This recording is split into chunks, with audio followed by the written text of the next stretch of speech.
¿Qué pasa, majos? Bueno, vamos a ver un poquito las perífrasis, en qué consisten, para qué sirven y qué estructura tienen, ¿vale?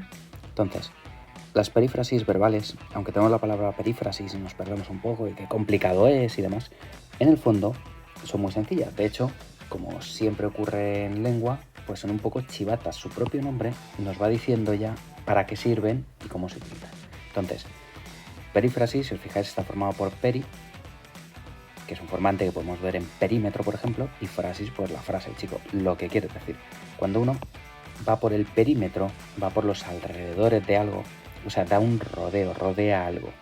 Cuando uno utiliza una perífrasis, lo que quiere decir esa frase da un rodeo para decirlo. En vez de ir directamente a lo que quiere decir, lo hace de una manera un poco más compleja. Eso es una perífrasis verbal. Consiste en utilizar una forma compleja en vez de una forma simple para decir algo. Por ejemplo, uno puede decir simplemente, esta mañana voy al colegio. Utiliza un verbo, el verbo ir, lo conjuga, yo voy, tú vas, él va, una forma sencilla y conjugada. Pero también puedo decir que esta mañana, ahora mismo, estoy yendo al colegio. Si os fijáis, el verbo es un poco diferente. No es solo una palabra, son dos. Unimos estar con ir en gerundio y nos da pues un equivalente a este voy. Es un poco lo mismo decir voy al colegio que estoy yendo al colegio. Sin embargo, este estoy yendo de algún modo nos marca algo diferente al voy. O sea, estoy yendo nos está marcando claramente que la acción ocurre ahora. Tú puedes decir voy al colegio en general, pero estoy yendo significa concretamente la acción de ir ocurre ahora, está ocurriendo en este momento. Entonces, eso es una perífrasis, podríamos decirlo de otra manera, pero damos un pequeño rodeo y en vez de decir directamente voy, lo que hacemos es decir voy, pero dando un pequeño rodeo, complicándolo un poco con estoy yendo. ¿Y por qué hacemos eso? Pues porque somos tontos. No, lógicamente no. De hecho, el lenguaje ya sabéis que tiene una ley de economía lingüística que protege al lenguaje contra cosas que no valen o cosas que sobran. Si seguimos utilizando las perífrasis y aparecen en nuestro hablar habitual, que de hecho aparecen muchísimo, es porque tienen algún valor. Entonces el lenguaje no las ha descartado, las estudiamos, las vemos y las utilizamos porque valen para algo. ¿Y para qué valen? Pues para empezar, son, lo que es ser, son formas compuestas, lo que acabamos de decir. Donde tú podrías utilizar una forma normal de la conjugación, utilizas una forma que son dos verbos unidos en uno. Es una forma compuesta. ¿Y por qué utilizamos esa forma compuesta? Si es más rara o más difícil. Porque aporta valores de modo y de aspecto, que normalmente la conjugación pues o no expresa o no le da tanta importancia. Total, valores de modo, pues ya sabéis a qué se refiere el modo. A esa intención que tiene el hablante y que en el verbo se ven indicativos, subjuntivo e imperativo. Si quieres hablar de lo que hay, de lo que querrías que hubiese o de lo que puede que hubiese, que es el subjuntivo, o de lo que tiene que haber, ¿no? Del imperativo. Y luego el aspecto ya sabéis que habla de en qué momento presentamos la acción, si la presentamos como terminada o no. Pues bien, las perífrasis se utilizan porque nos ayudan a eso, a expresar ciertos matices que la conjugación verbal normal, la que nos hemos aprendido de indicativo, subjuntivo, presente, pretérito perfecto, pluscuamperfecto, futuro, pues que esa conjugación normal, chico, pues no las puede presentar con tanta precisión. Así que por eso se utilizan. O sea, es una forma más complicada, pero más precisa de decir ciertas cosas. Y hemos dicho que son formas compuestas. Pues sí, esta es su estructura. Vamos a ver su estructura y luego los tipos que hay. ¿Cuál es su estructura? Pues básicamente están formadas por dos verbos. El verbo auxiliar que va delante y el principal que va detrás. Pero no solo se distinguen en eso, sino que el verbo auxiliar va conjugado y el verbo principal va sin conjugar, aparece en forma no personal. Ya sabéis que las formas no personales son infinitivo, participio y gerundio. Pues bien, esas formas, las no personales, no marcan ni número, ni tiempo, ni persona. ¿De acuerdo? Entonces, el verbo principal va a ir en forma no personal, no va a estar conjugado, pero a cambio da todo el significado al verbo. Mientras que el verbo auxiliar va a acompañar al verbo principal, lo conjugamos para que cargue con los valores de persona, número, tiempo, sabemos si es él, ella, si es pasado, si es presente, cosas por el estilo, o sea que aporta el significado gramatical. Total, que hay un verbo que hace un montón de trabajo, que es el de aportar el significado gramatical, y luego está el verbo de verdad importante, que es el verbo principal, que lo que aporta es el significado. ¿De acuerdo? O sea, una perífrasis está formada por un verbo un poco currante, que hace lo gramatical, y luego el verbo principal que aporta el significado. Es un poco como cuando uno llega y aporta el productor dinero a cambio de que los demás hagan la película. Los que curran más en la peli son estos, pero el que pone la pasta es este. Pues esto es algo parecido. Aquí es importante el verbo principal porque es el que pone el significado. Así cuando decimos vamos a aprobar, estamos hablando del verbo aprobar, no del verbo ir. ¿Este nos marca número, persona, tiempo y modo? Sí. ¿Pero de cuál estamos hablando? De este. ¿Vale? Las estructuras de perífrasis verbales son así, de normales. Mañana vamos a aprobar el examen. Podríamos decir mañana aprobaremos si utilizamos una forma normal y corriente del verbo, ¿vale? Pero con esta perífrasis dejamos claro que va a ser en un futuro más o menos breve o más o menos claro para nosotros. Sabemos cuándo va a empezar la acción. Entonces, ¿cuál es la estructura? Un verbo auxiliar que acompaña a un verbo principal. Utilizamos el verbo aprobar con perífrasis y gracias a este verbo creamos la perífrasis al auxiliar y además le damos ese valor de que nos fijamos en que la acción está por empezar, ¿de acuerdo? Y además, en estos casos, porque la estructura es así, necesita también un nexo. Los nexos son o preposiciones o conjunciones, generalmente la conjunción que aparecen entre medias del verbo auxiliar y del verbo principal para servir de unión entre ellos. ¿Todas las perífrasis llevan nexo? Pues no, ¿vale? O sea, el nexo no tiene por qué aparecer siempre. De hecho, fijaos aquí. Ahora estoy estudiando lengua. Aquí no les hace falta nexo, ¿vale? Esta perífrasis no necesita nexo. Según el tipo de perífrasis que sea y su estructura, llevarán nexo o no, ¿vale? O sea, el nexo no aparece en todas las perífrasis. Total, que su estructura es esta, un verbo auxiliar, que es el que va conjugado y que no aporta ningún significado, ¿de acuerdo? No lo tenemos en cuenta a la hora de ver el significado, y el verbo principal que da el significado. Bien, de este modo distinguimos varios tipos. Ojo, porque otra vez volvemos a la cumbre de la imaginación. ¿Qué tipo de perífrasis hay? Pues hay dos tipos de perífrasis.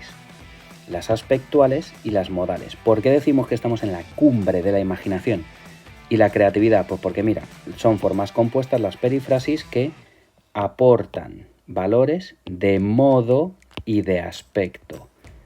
¿Y qué tipos hay? Modales o de modo y aspectuales o de aspecto. Nadie se ha roto la cabeza pensando esto, ¿vale? Las perífrasis son muy sencillas. O sea, son sota, caballo y rey. Si dan valores de modo y de aspecto, dividimos en aspectuales y en modales y nos quedamos tan a gusto. Las aspectuales, como hablan del aspecto, son perífrasis, estructuras que hacemos para poner el énfasis o para fijarnos más en el momento en que se realiza la acción. Y las modales se fijan más en el modo del verbo. Indicativo, ya sabéis, subjuntivo para posibilidad y duda e imperativo para obligación. O sea que las modales lo que hacen es cubrir un poco la parte del subjuntivo de hablar de posibilidad, duda o de obligación. Las aspectuales pues un poco van en el momento de la acción del verbo, pero bueno, un poco cubren el indicativo también, ¿vale? O sea, ¿qué quiere decir esto?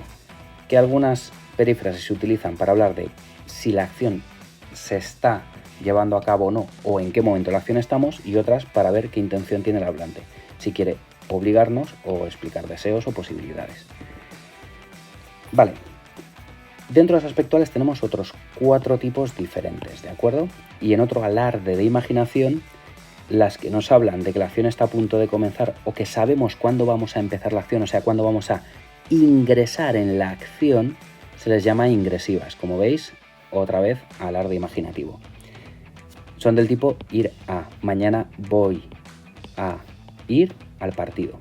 O ahora mismo estoy a punto de terminar este nivel.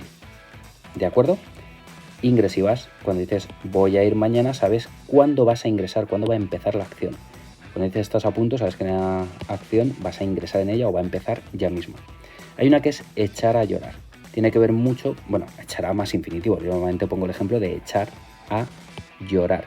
Pepito echó a llorar o está a punto de echar a llorar, va a echar a llorar ahora mismo. La trato aquí como ingresiva, ¿vale? En el fondo se trata como lo que se llama incoativa, pero bueno, de momento nos quedamos con esta explicación fácil de solo 4 elementos, porque puede haber diferentes tipos, aparte de las que vemos, y meter dentro de las incoativas, pero bueno, las incoativas las metemos de momento en las ingresivas, ya más adelante veremos. Pero bueno, nos quedamos con estos 4 tipos, ¿vale? Las terminativas, otro arte de imaginación, que expresan si la acción ha terminado ya. Terminativas, acción terminada. Bien, una vez más, si uno dice lleva talados 17 árboles, significa que ya ha talado 17 árboles. La acción de talar ha ocurrido 17 veces, ya ha terminado 17 veces esa acción. O por ejemplo, tiene publicados 4 libros. Significa que la acción de publicar libros lo ha hecho ya 4 veces, ¿vale? O tiene aprobada la física del año pasado. La acción de aprobar física ya está terminada. O lleva aprobadas todas las asignaturas de la primera evaluación. ¿Qué significa eso? Pues que ya ha terminado de aprobarlas. ¿De acuerdo? Terminativas. Las reiterativas, pues reiteración o repetición, expresan acción repetida. Ha vuelto a aprobar. Viene molestando toda la clase o toda la semana. Se repite la acción de molestar. O viene llamando a la puerta cada mañana. Las durativas, por su parte, pues tampoco es un nombre así especialmente imaginativo, una vez más, ni creativo, expresan acción en progreso, ¿vale? O sea, la acción se está todavía llevando a cabo, o sea, hablamos de ella durante la acción, durativa, durante la acción. Para algo que se hace durante la acción, mejora el gerundio. Estar más gerundio, andar más gerundio o continuar más gerundio. Continúa hablando en clase. Anda diciendo mentiras por ahí. Está estudiando un montón. ¿Qué significa esto? Que la acción de estudiar en está estudiando un montón sigue. Que la acción de que anda diciendo mentiras por ahí sigue. Que continúa molestando, la acción de molestar sigue todavía, ¿vale? Para las durativas mejora el gerundio, para las terminativas el participio que habla de acciones terminadas. Bien, estas las aspectuales. Las modales, pues las modales, si enganchamos un verbo auxiliar como por ejemplo deber más infinitivo, ya vamos haciendo elementos modales. Puede ser de posibilidad, o sea, expresan posibilidad o deseo, lo que haría, bueno, el subjuntivo. Si te preguntan, oye, ¿qué hora es? Y tú no tienes reloj, puedes decir, pues no lo sé, pero deben de ser las 3 más o menos. La posibilidad de ver de más infinitivo de que sean las 3. O yo qué sé, puede saltar la valla, cabe la posibilidad. Mientras que las de obligación, pues como su propio nombre indica, expresan obligación. Posibilidad expresan posibilidad. Obligación expresa obligación. Fácil. Tienes que atender o hay que salir de aquí, ¿vale? Es necesidad o es obligación hacer algo. Fijaos en esta, deber más infinitivo se parece mucho a deber de más infinitivo. No hay que confundirlas, ¿vale? La confundimos un montón y los profes también. Llega un profesor a la clase y dice, esta clase debe de portarse mejor. Lo que quiere decir es que debe portarse mejor, es obligación y necesidad. Si no, cabría posibilidad. Debe de portarse mejor. Pues dice, bueno, pues es una posibilidad, elijo no portarme bien, ¿no? Así que, no, si es obligación, sin el de. Si es posibilidad, con el de. Bien, si tenemos ejercicios como estos que vemos aquí, que nos piden que clasifiquemos las perífrasis según, bueno, lo que aparezca ahí o según su estructura o según lo que sea, para clasificar perífrasis es muy sencillo. Solo tenemos que ir a los tipos de perífrasis que conocemos y ver si cuadran en sentido y si cuadran en forma con ellas. Por ejemplo, si tenemos Pedro y María deben de ser compañeros, este deber de más infinitivo nos suena, ¿verdad? Deber, no, porque aquí no hay de. Deber de más infinitivo, no lo confundamos. Deber de más infinitivo, posibilidad. Estamos ante una perífrasis verbal de posibilidad. Es posible que sean compañeros, ¿vale? Si fuera deben ser compañeros sin el de, entonces tenemos la obligación de que lo sean, ¿vale? En este caso, deber de más infinitivo, pues posibilidad. Hay que salir temprano esta tarde, hay que salir. No suena eso tan bien, ¿verdad? Hay que salir. hay que salir. Esta estructura es una estructura de perífrasis de obligación. La tormenta iba acercándose. Ojo a este gerundio que vemos aquí. ¿Vemos aquí un gerundio? Pues lo más fácil es pensar que es una durativa. Las durativas suelen ir con gerundio. No la tenemos en el ejemplo, pero claramente durativa. La tormenta iba acercándose poco a poco, o sea, que en ese momento se acercaba. Hablábamos de ella durante la acción de acercarse, era durativa. Y aquí lo ponemos. Lleva escritos varios libros. En este caso, participio, pues seguramente una terminativa. Y aquí vemos la estructura, llevar más participio. Lleva escritos varios libros significa que ha escrito varios libros, no que los lleve encima, sino que los ha escrito. En fin, este anda quejándose con un gerundio, pues nos apunta directamente a una durativa y podemos hablar, poder más infinitivo, nos apunta de nuevo a posibilidad, ¿vale? Lo mismo pasaría con el 9, simplemente habría que verlo aquí y ver los diferentes ejemplos y cómo cuadran con, bueno, perífrasis modales, aspectuales y demás. O sea que cuando nos piden que identifiquemos perífrasis, simplemente tenemos que mirar su forma y ver si cuadra con lo que tenemos dentro de estos grupos, que más o menos hay que aprenderse. No es difícil de aprender porque en el fondo lo utilizamos muchísimo. Si os paráis a pensar, utilizáis muchísimo las perífrasis, ¿de acuerdo?